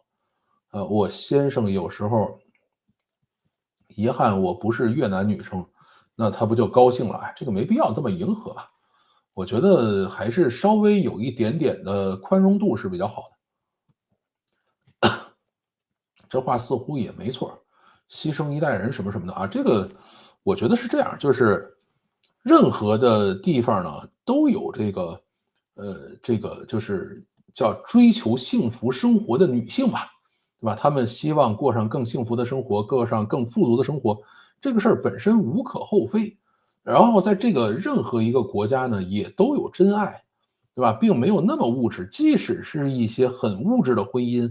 两个人呢相处时间长了以后，也会处出感情来啊。所以我并不觉得哪一个国家和地区输出女性了就怎么可耻这件事情。但是原来有一点是讲的，就是说当一个国家的女人太漂亮的时候，男人就不努力了，这个我还是比较相信的。如果把自恋分5级，写日记是第几集啊？这个还真不知道了，已经晚了。我当时表情已经出卖了我当时就觉得越南就是全国卖女儿一样，我错了，这个我来不及道歉啊。我其实并不觉得这个事儿有什么特别大的问题。国内替代偶尔甲骨文和 SAP 当然有，不过还是有很多在使用。是的，还有人在用。卖女儿这个大国和越南也类似吧，人口多，那么外嫁女也多。其实我觉得真正的卖女儿是什么？就是要彩礼，对吧？你要彩礼，我就基本上认为这是在卖女儿。Toyota 的全球供应链大部分都是 Toyota 持股或者控股的，小米其实也是这样的啊。很多脱口秀演员也都说过，亚洲是有级别的。日本人觉得自己顶端啊，但就是皮肤白的中国和韩国人啊，这个南亚肤色深就被叫做 dirty Asian 啊。最后，新加坡人觉得自己凌驾于全体亚洲之上，政治不正确，但是确实有道理。所以你看，越南人就说我自己是这个很白的嘛，对吧？越南人确实好像这个至少看到这个视频上都是比较白的啊，没有那么黑。社区优先啊，这个社区优先的生态，只要社区愿意用，就能用就行了啊。这个刚才那个编程软件那个事儿是吧？这个有的时候真不是社区优先，这个你搬不过来啊，这个真没办法。很多时候社区想转向你转不了的。当然，你说社区到底谁代表社区这个事儿就很难说了啊。其实我觉得这句话要得罪也不应该是得罪你的同学，而是越南人。这个有的时候可能真的这个同学就是觉得是真爱呢，啊，我就真的爱这个人，然后不是有任何其他物质上的因素，他喜欢我嫁给我也不是因为有任何物质上的东西，而是真爱，对吧？你说的这件事情可能就侮辱人家的这个爱情。不买波音零件后，波音飞机咋办啊？这个不知道啊，这个还是再等一等吧，因为现在要求所有国内的波音飞机和零部件必须停止交付啊，这个再等等吧。这个我也不知道后边该怎么办，难道都去买 C919 吗？C919用的这个发动机跟波音的发动机是一样的啊，是一个大型号里头的一些小型号的有差异啊，实际上都是同一个厂，那个厂是波音下边的一个合资公司。以前在大国偶尔发现，来一份来一份是 SAP 管理，吓我一跳。他们的门店用 SAP 数据编织、分析、销售和订货。好吧，来一份在国内也不是那么好玩的吧？路径依赖吧，这个讲的哪段儿？这是 Toyota 啊，这个也不算路径依赖了。中欧货运航班咋整？C919又不能飞长途，现在有 C929、C939都在测试了。千问欧米怎么没人关注啊？那个还是挺麻烦的啊，就是它不是普通人能玩得起的这个东西。这个千问欧米整个部署起来还是非常麻烦，它是一个全模态的模型，就是你可以跟它进行聊天，可以这个基本上算是一个实时语音模型吧，这个还是相当棒的。我觉得等这个呃 Apple Intelligence 在中国落地的时候，可能大家就可以用到这个东西了。但是呢，对于像我这样的半路，就不叫半路吧，就是说是业余程序员吧，部署这个千问欧米还是挺麻烦的。现在可能这1-2周就会出千问3啊，这个还是值得期待一下的，因为千问2.5真的是，有很强的能力了。千问3的话，我相信，会比现在的比如说Cloud 3.5、Gemini 2.5 Pro 什么，应该是能够达到这一个层级的。现实生活阳光下的越南人真的比东北亚人黑呀，要是白也是东北亚姑娘白。是，这个我估计他们可能也会比较喜欢美白吧，就是他们可能跟咱们一样叫一白遮三丑。北越的越南人还是很正宗的华人啊，这个我觉得不能这么讲啊，因为越南还是做过很多次的这种排华和这个屠杀华人的这个事情。越南人也是传统中国贵族的，这个真不能这么讲，因为我有一个应该是算我的姨父，就是他就是小时候越南屠杀华人，然后呢他就跟他一家人一起跑回来了啊，他就是这样的一个这个身份啊，然后到最后上户口的时候，他记不住他自己是什么时候生的，自己生日和这个哪年生的都不知道，所以只能是胡填一气啊，只能是这么来去做这个事情，所以这个反正越南对中国还是挺矛盾的吧。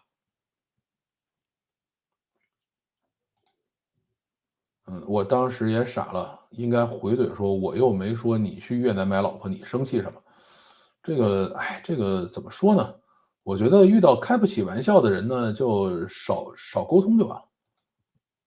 我怀疑我手里的日版 iPhone 用不上国内的 Apple Intelligence 啊，那你肯定用不上，你应该可以用到OpenAI 的版本。传统贵族南迁，我觉得连广东都是南蛮啊，没啥贵族感。嗯，其实广东本地人有时候就比南方人就比这个江浙一带的人要黑一些。越南跟中国有世仇啊，这个好吧，有钱人家的女孩子都白啊，这个是越南吗？好吧，血统也是中原人，这个哎，中原人本身就没有什么血统啊，咱们是这个叫做四海之内莫非王土，率土之滨莫非王臣啊，只要在这个汉武帝的统治之下，大家就都是汉人就完了。他怼回来，我就是买的哈，通过新娘网站啊，这个我觉得我们就不用再去折腾这事儿了。感觉台湾人也比较黑，没有啊，我跟台湾人，我以前好多台湾同事没觉得他们黑啊。好，最后还有几条啊，GPT 4.1发布牛马的新工具上线了，也就有人说以后普通人以后都是程序员了吧？我觉得可能会是这样啊。现在其实，嗯，可能每个人都可以拿出 Excel 来比划两下啊，做的好不好不管了，但是都能比划两下。至少在我这听故事人应该拿出 Excel 的人都拿出 Excel 都能比划两下吧。所以我估计以后呢，可能大家都可以，比如说拿着 AI Agent 呀，或者拿着一些这种 AI 的工具呢，挂点小程序跑两步，大概都可以达到这个程度吧。我觉得有可能会变这样。好，再往后啊，说 DeepSeek 那种把思维拿出来给你看，怎么知道它不是后台还有一个不给你看的思考，来考虑怎么输出给你看的思考？所以，这就是一个演示啊，而且大多数不需要每次都看它思考过程吧，一个问题思考个3-5分钟，工作效率也太低了啊，这是两个问题。第一个问题呢，就是，如果再给你编一遍的话，这个效率实在太低了啊。因为 DeepSeek 是一个完全开源的模型啊，别人可以拿到模型，可以拿到这个各种的，这个论文啊，很多的文件啊、文档啊都可以拿到。如果你真的是说我内部先算了一遍，然后再给你输出一个，这个供别人看的思考过程，这个效率是不可接受的啊，而且很容易被这个其他人重新拿这个方法重新训练出新模型来。所以呢，最简单的方式就是怎么想就怎么说啊。原来咱们都说这个说真话是最容易的嘛，啊，这个我依然是相信。另外一个呢，这个思考过程确实是很慢啊。我现在已经在尽量避免使用 Deep Research 啊，或者是 Deep Search 这样的功能了。就是能直接出结果的呢，就让它直接出，实在不行的，再去上 Deep Search 这些东西。而且 Deep Search 的话，一般都是几个工具一起干啊，然后先写一个很长的提示词，啪一把回车打进去了以后，然后就这个在其他的工具挨个开，再等个3、5分钟，然后开始有结果出来。就我现在整个的工作过程基本上是这样的。好，让我们来看看还有什么，我们网上的都读完了。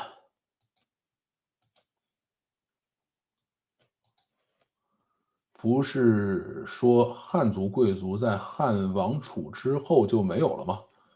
这个怎么讲呢？没看懂啊。先秦之前才有贵族，这个讲的太过分了，太过了吧？高纬度地区的人都比较白，是吗？好吧，南非算高纬度吗？这条看见就行了啊。好吧，这个北方人认为尖嘴猴腮，是两广地区啊。这个我们还是不要开地图炮了吧，这样不好。这个前2天 Facebook 的事情咋看 ？Facebook 出啥事儿了？你这个，我没关注到啊，你跟我讲一讲他出啥事儿了？在常州赶上直播了啊，终于赶到常州了，非常棒。希望你拉肚子已经好了啊，回家休息2天，感觉恢复了一大半了。国内医疗效率比美国高太多了，对，这个是真的啊。这个国内就是甭管怎么着，先给你把药用上。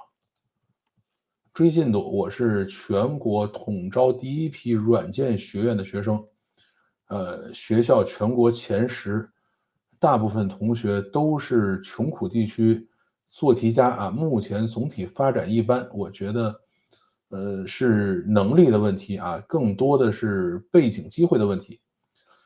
这个我还真不认同，因为软件学院在国内开始流行起来的时候，比如说北航的软件学院，这个哈工大的软件学院，其实我都去跟他们做过研讨啊，就是说教材应该怎么做，就是在那个时候才去跟他们看那个印度软件学院的这些教材。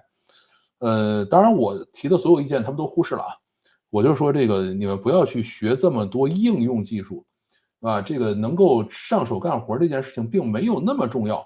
对吧？还是应该把底层打扎实，然后做一些真正不一样的东西出来。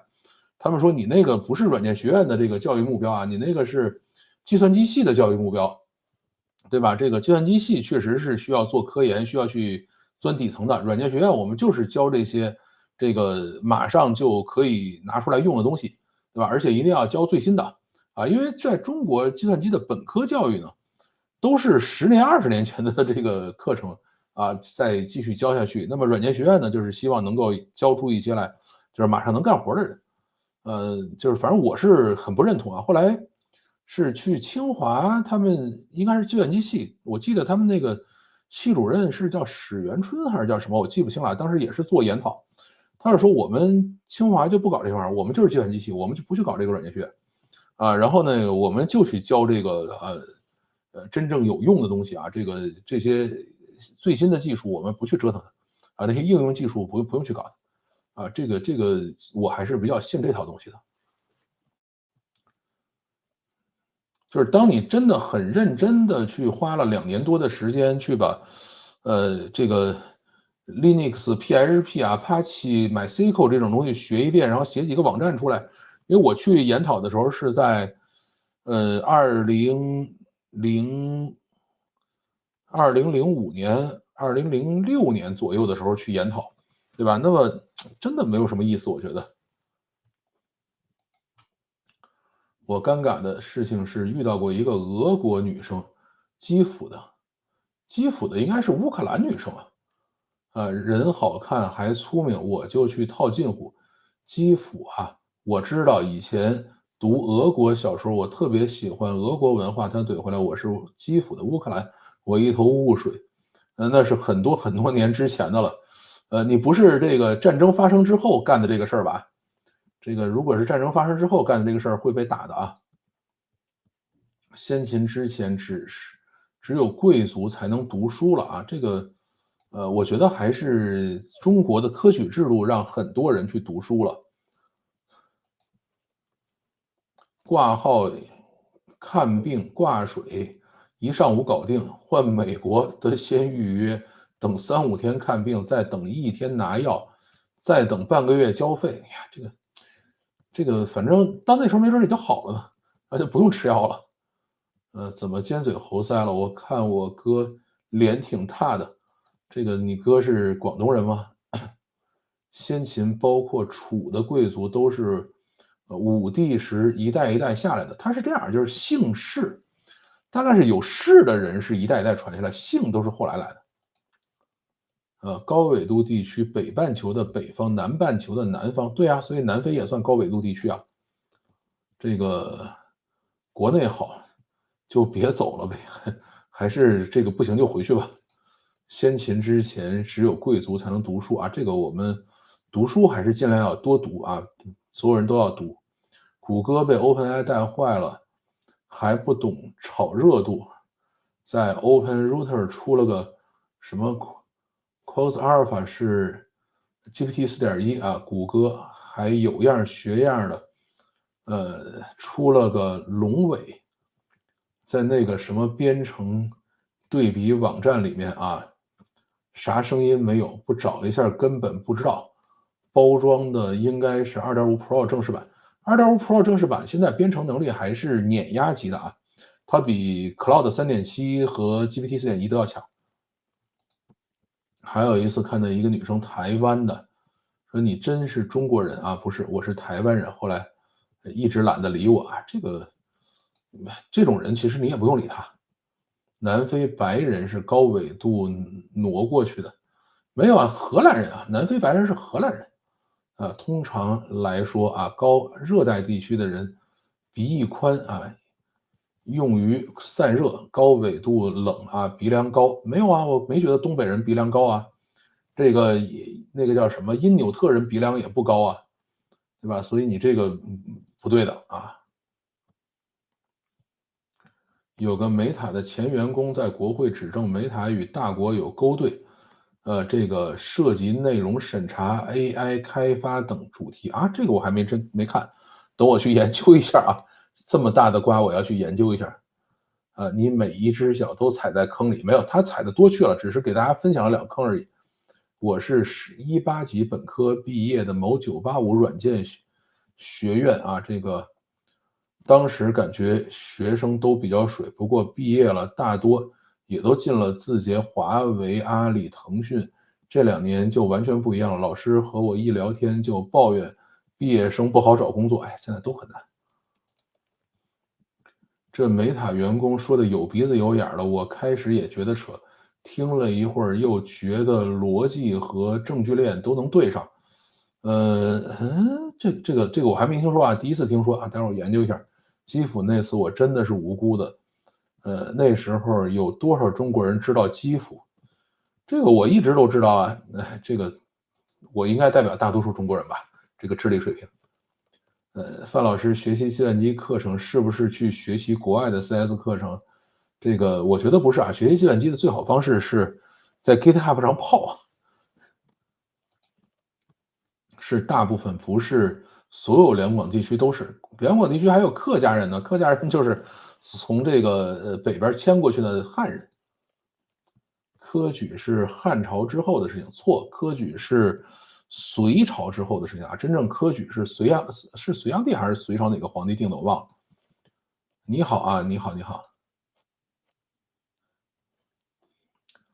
这国内待的是真舒服，哎，国内肯定待的是很舒服，这个没有任何问题。只是怎么说呢，还是有点，没有什么保障吧。明天拿美国驾照去换国内驾照，哎，这可以吗？没玩过啊。看病等半个月了，缴费拿药去药房不就行了吗？我现在一般拿药都是医生直接送我指定的，网购啊，这个然后邮寄到家啊。这个对于美国到底怎么看病不知道。还好我是和县人，和县是哪儿？台湾女生是大老板的秘书啊，不理她很不方便啊。这个，哎，这就没法整了，这就没法整了。老范讲的软件学院、软院的这个培养思路问题，这个我同意，确实有些偏应用方法。这个不过还是要看自己。其实基础原理类的课程，基本也都覆盖了，但是他们做的我觉得就是软件学院最大的一个问题呢，是他们做的所有实习项目都特别二，对吧？这个真正要想学好软件，还是要实地去练，对吧？你不做实地的训练，不解决实际问题的话，这个事儿是没法弄的。但是因为软件学院很多老师，就像卡尔加图说的，自己也不懂，对吧？你真的整实际问题出来以后，调不出来了，他搞不定，所以就把这个很多的实训就搞得非常二。账单是保险公司啊，这个我们就不研究这个了。美塔的事情是有的，好吧，回头我去研究一下。没记错的话，科举是隋炀帝啊，应该是，我记得是这样。学计算机编程最好是天天写项目，泡 GitHub 跟开源大佬对线。是这样，这个还是很棒的。今天没人聊好吃的，是的，今天没人聊好吃的。那个 Quest Alpha 前阵子在国外频道热度可高了，什么神秘模型供应商都不知道，吹了这么这么多的上下文啊，这个又不见对比 Gemini，谷歌一直被盖着啊。这个啊，其实你不用想这个事儿，就是他们这些人相互之间都认识，就是做大模型的这帮人很多都是同学呀、都是一届的或者师兄师弟，瞒不过去的。潘老师，大同强奸案二审维持原判，这个前面讲过了。那还不好，你喜欢看完病去排队划价交费吗？这个就不知道你们在美国怎么弄了啊？可以用美国驾照换的，我还没换，因为国内打车太方便了，阻碍了我换证进城。哎，他国内就打车就完事儿了，实习就别提了，纯形式主义，绝对的。啊，这个周日是复活节啊，我在琢磨复活节大餐。哎呀，这个，呃，不研究吃的了啊，我又饿了。国内看病扫个二维码，钱就交完了，啊，根本不用信箱里面一封一封翻，感觉美国太原始了。这个，国内二维码这个看病确实很方便啊，多参加黑客松，对，这个还是很管用的。好啊，那我们今天的老范读评差不多到这里了，感谢大家收听。咱们下周三老范读评继续。然后至于无人机的话，如果明天不起风，我就找个地方去飞一飞啊，拍两段给大家瞅一瞅。如果起风了，就回头再说啊。这个反正手还比较潮。好，感谢大家收听，再见。